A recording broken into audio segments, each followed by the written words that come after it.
Eu juro que se fazer vídeo fosse mais fácil, eu faria bastante, eu acho bacana. Mas é difícil, é bem difícil. Dá trabalho pra cacete. Eu vim hoje pensando em fazer um vídeo e eu queria falar sobre o Japão. Eu li uma coisa na internet hoje, e se tá aí na internet é verdade, falando sobre gerações. E diz que a primeira geração, antes de você, é dos seus pais, a segunda dos seus avós. A 11ª geração, ela contava com 2.000 e não sei quantas pessoas.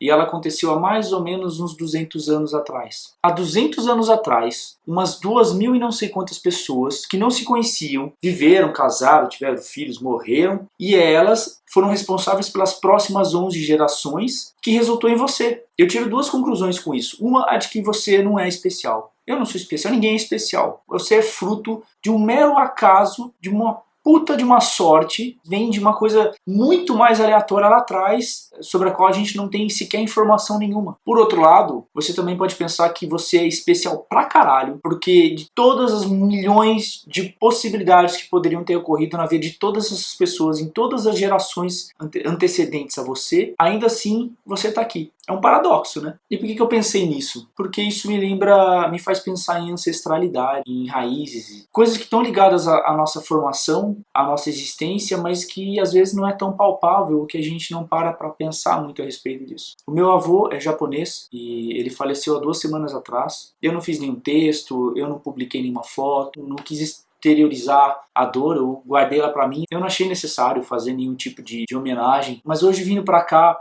pensando sobre o Japão, o que aquela viagem representou para mim, eu senti que eu deveria sim fazer uma homenagem. Na verdade, eu queria falar sobre legado. Por que uma viagem às vezes pode ser muito mais do que uma compra de passagem em um avião em 24 horas? Eu fiquei pensando na quantidade de coisas que influenciaram a história, que levaram meu avô ir embora do Japão para o Brasil. A partir daqui, isso passou a ter importância para mim, foi onde eu passei a existir. Mas antes disso, ele teve uma vida sobre a qual eu sei muito pouco e nunca vou saber. Mas ainda assim, ela representou muita coisa na minha vida. Meu avô nunca me influenciou a respeito do Japão, ele nunca me falou muito do Japão, ele nunca trouxe essa cultura japonesa, ele nunca colocou isso para a família. Só que o simples fato dele ser meu avô e ter uma origem, aquilo para mim sempre teve um peso enorme. Eu sempre tive muito apreço pelo meu sobrenome oriental, apesar de ser de uma família muito pequena, enquanto que meu último sobrenome é de uma família bem grande. E eu criei, ao longo de décadas, muito apreço pelo Japão, e era um respeito e uma admiração porque elas tinham uma ligação comigo, eu me sentia conectado. Apesar de eu ter uma semelhança enorme, ainda assim eu queria fazer parte de alguma forma daquilo. E tudo isso através do meu avô, que nunca me induziu a nada. Eu criei, ao longo da minha vida inteira, um fascínio, uma expectativa de ter essa conexão, e a forma de você fazer isso é ir até lá, você pisar lá, você respirar o ar que eles respiram, ver o que eles veem, você participar daquilo de alguma forma, ainda que fossem 70 anos depois da partida do meu avô, mas que para mim fazia algum sentido. Essa viagem foi muito mais só do que decidir o destino, comprar passagem. Ela foi o resultado de anos de expectativa, anos de leituras, anos de filmes e desenhos e jogos e amizades, e absorver tanta coisa a respeito de algo que eu respeitava tanto. E aí um dia na minha vida eu pude realmente fazer a coisa acontecer de forma verdadeira. Eu poderia ter ido para o Japão antes, poderia ter sido a minha primeira viagem para o exterior. Eu acredito que eu esperei o momento certo. Eu adquiri bagagem suficiente para conseguir chegar lá e entender tudo que eu estava vendo, tudo que de alguma forma representava o meu avô. E eu acho que essa é a minha maior homenagem que eu posso fazer para ele, que é tentar expor em algumas palavras o quanto foi especial eu ter vivido para realizar um sonho, o quanto eu construí ao longo da minha vida toda a ideia de um dia estar no Japão. Eu só chorei em 2 oportunidades de todas as vezes que eu viajei, e o segundo lugar onde eu chorei foi quando eu desci no aeroporto de Narita, em Tóquio. Era uma consagração, assim, era uma coisa que poderia nunca ter acontecido na minha vida sem o meu avô saber. Ele acabou deixando em mim esse legado de que você pode sim construir coisas, objetivos, e você ter sonhos e você realizá-los, se sentir maduro o suficiente para alcançar aquilo e saber o que aquilo representa para você. Ter pisado um dia no Japão, não como turista, mas como alguém que tinha uma referência fraternal que me induzia a ter uma admiração absurda por aquilo, foi uma lição de vida para mim, porque a sensação de conquista é para a vida inteira. Eu quero falar também sobre roteiro no Japão. É, sem dúvida, um dos lugares mais incríveis da Terra. É um país, assim, com uma cultura completamente diferente, comportamentos diferentes, valores diferentes. A tecnologia lá é absurdamente avançada. A organização, a urbanização, a história, o respeito pelo passado, tudo no Japão é incrível. Por ser muito rico, por ter muita informação visual, é um país que você não consegue não se encantar, mas ao mesmo tempo você não consegue absorver tudo. Eu acho que você ter uma bagagem, você levar coisas com você para o Japão, fazem a tua viagem ser completamente diferente. É o que eu transmitiria para alguém se viessem me perguntar. Eu acho sim que você precisa ter visitado outros lugares para você já chegar com um pouco de traquejo. O Japão é extremamente fácil para se viajar. Você com internet lá e um celular na mão, você faz miséria, não precisa falar uma palavra em inglês. O Google chega ao absurdo de te indicar quantos passos, em qual porta você tem que entrar na estação de metrô tal, para chegar no guichê para comprar o ingresso. Então você não se perde lá, é fácil de se locomover, porque a internet lá é praticamente uma entidade. Eles não falam inglês o suficiente para às vezes para te orientar da forma como você gostaria. Então sim, se você tem que ter um pouco de traquejo. Não acho que é uma viagem para viajante casual. Acho que é legal você já ter tido experiências, passado alguns perrengues fora, em outros lugares. O transporte é muito fácil, os trens balas são ótimos, você viaja de uma cidade para outra num pulo. A terceira coisa que eu indicaria é bagagem cultural. É você absorver um pouco de tudo o que o Japão vai te mostrar lá. Eu nunca tinha assistido Dragon Ball, eu nunca fui otaku, nunca assisti muita coisa pop do Japão. E eu senti falta, porque eu cheguei lá e eles têm muita referência nisso. Tem muito personagem, tem muito bonequinho, tem muito mangá. Tem os prédios de jogos eletrônicos, onde fica, parece igual em Las Vegas, onde tem aquela galera jogando incessantemente para pegar os bonequinhos de saia que não tem calcinha e você olha, elas são peladas por baixo. Pokémon espalhado pro país inteiro. Eu vi o Mario e o Luigi correndo de kart com neon no meio da avenida à noite. Se você não tiver um pouco de conhecimento da cultura japonesa, se você não souber o que são os principais personagens, esse aqui, por exemplo, se você não souber o que é, você vai ficar perdido. E eu vi ele diversas vezes lá e eu sabia o que era. Eu vi As Viagens de Chihiro, que é uma animação super famosa japonesa e que você vai perder o easter egg se você não conhecer. História japonesa. É importante, você saber conhecer sobre o Japão feudal, a história dos samurais, a Era Meiji, o que foi a Era Meiji, por que o Japão era um país feudal e ele próprio acabou com a casta samurai, ele se modernizou, depois ele se militarizou, daí ele entrou para a Segunda Guerra, daí ele se industrializou, daí ele virou uma potência. É legal você saber tudo isso, você ter essa noção, porque você vai ver castelos de diferentes dinastias e você vai saber a importância que aquilo tinha para a época, entender como é que o Japão se tornou um país e por que eles eram tão expansionistas. E você vai visitar lugares onde os imperadores viviam. Sakamoto tentando a sorte de novo aqui, porque a primeira não deu certo, cara. É, eu sou insistente, cara. Mostra o Deus aí, ó.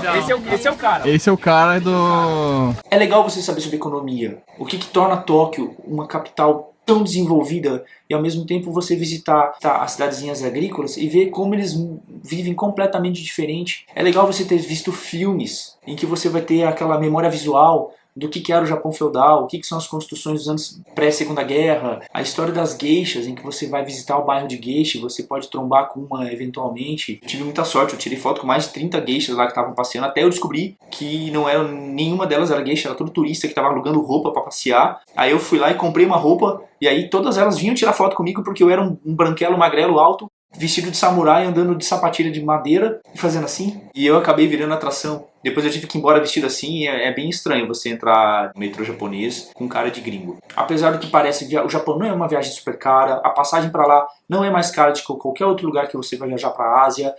Os voos são confortáveis, você não chega super cansado lá, não é nenhum perrengue. É o país mais seguro do mundo, o contato com a cultura é absurdo, você vai tomar banho de ofurô coletivo num vilarejo nas montanhas e vai interagir com robôs para você pedir um cafezinho no centro da cidade. Você vai pegar balada tocando K-pop e a japonesada louca, bebaça, e molecada vindo te abraçar. E às vezes você vai conseguir ter a oportunidade até de assistir uma luta de sumô, que é uma coisa mitológica aquilo, quase pra eles. Você vai poder entrar num karaokê de verdade, que são prédios de andares, parecem hotéis assim gigantes, com N salas, em que você aluga por tempo e entra uma japonesa toda hora te oferecendo bebida pra te deixar bêbado, e cantando, se esgoelando. E aí você entende que aquilo é divertido pra caramba mesmo, pra quem trabalhou 12 horas no escritório, sai estressado e é tímido. E aí você vai visitar uma cidade cheia de cervos, porque eles são bichos sagrados, eles ficam soltos no lugar. E aí você vai pra Hiroshima. Caralho, esse bicho de novo tá me perseguindo, cara. Sai, sai, diabo. O maldito cervo comeu meu mapa, ó. Oh, porra, mas de novo? Acabou com o meu mapa? Maldição. Vai embora daqui. Deixa em paz.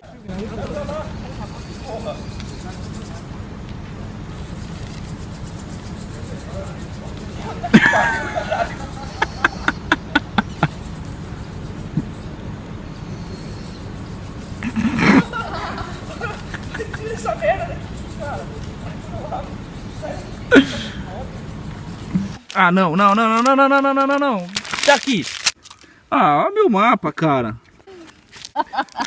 Toma essa merda se te faz feliz. Vai embora daqui. Passa o dia estático, pensando, caralho, você visita onde a bomba atômica explodiu e o museu deles que é marcante, é uma das coisas mais marcantes que eu já vi em termos de museu. Você pode subir o Monte Fuji, que foi uma coisa que eu fiz, foi do caralho, quase morri naquela merda.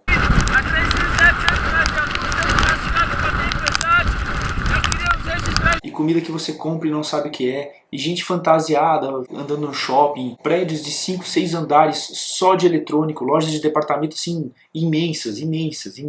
Então, enfim, se prepare, aprenda um pouco, é um país muito louco. É isso, eu resumo o Japão assim, é um país muito louco. O Japão é muito louco.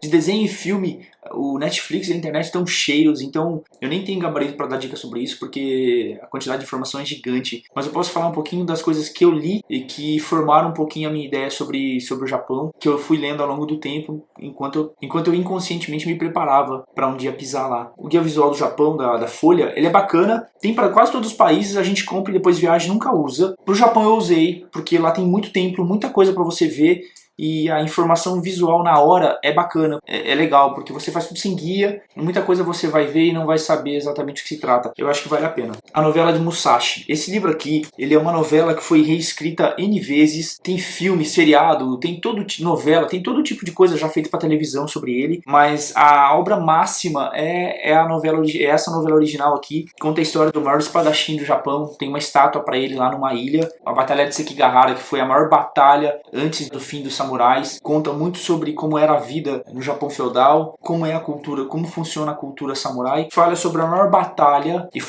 conta sobre o maior duelo que já existiu na história humana, que foi o duelo entre Musashi e Sasaki Kojiro, que é de arrepiar, cara, é de arrepiar, puta, é animal.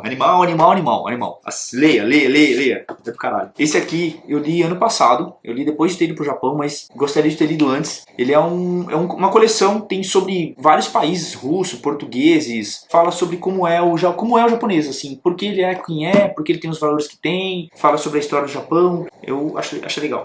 O Súdito, esse livro aqui, ele é a história de um japonês no Brasil, tem um pouco a ver com a história do meu avô. Ele fez parte da Shindo Remake, uma associação meio ultranacionalista japonesa que matou algumas pessoas que aceitavam que o Japão tinha perdido a guerra. Meu avô foi perseguido pela Shindo Remake porque meu avô lecionava português para outros japoneses. Uma treta com a galera aqui. Mas é legal para saber como é que foi a vida dos imigrantes japoneses quando vieram para cá. É uma dica que talvez pouca gente tenha ouvido falar. Isso aqui, cara, esse livro aqui, ó, é para ler e chorar. Chama Gen, é uma comic novel, é um comic book.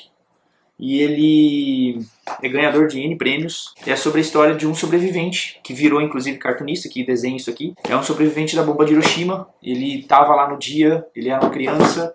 Ele vê a família dele morrer queimada, conta todas as desgraças que aconteceram com ele depois. Ele vivia em Hiroshima, então se você vai para Hiroshima é bonito, é bonito. Esse aqui é um livro sensacional, eu li anos atrás, é de carona com Buda. É um cara que viaja pro Japão, atravessa o Japão viajando de carona. E ele é muito engraçado, muito engraçado, você ri o livro inteiro. E ele fez a viagem contando sobre os lugares que ele viajou, mas eu não tinha noção, eu não tinha memória visual de nada. Então eu não consegui, na minha cabeça, imaginar o que ele estava vendo. Se eu lesse hoje, isso aqui seria uma experiência completamente diferente. Ótimo livro, ótimo. Acho que com isso, ou sem isso, dá pra você fazer um roteiro legal. Eu vou falar um pouco sobre o roteiro, eu quero mostrar como eu fiz a minha viagem. Foram 2 semanas pelo Japão. Achei que ficou perfeita, eu não mudaria nada, só acrescentaria coisas, mas eu não tiraria nada do que eu fiz lá. Eu fiz de tudo, desde conhecer a capital cosmopolita de Tóquio, até a cidade antiga de Kyoto. Fui pra uma cidadezinha montanhosa, onde eu fiquei andei de kimono na cidade o dia inteiro e fiz ofuru à noite. Visitei Hiroshima, que foi um dia de reflexão. Eu acho que é um roteiro, qualquer um que fizer vai gostar. Se ajudar em alguma coisa eu vou ficar muito feliz. Valeu! É isso aí.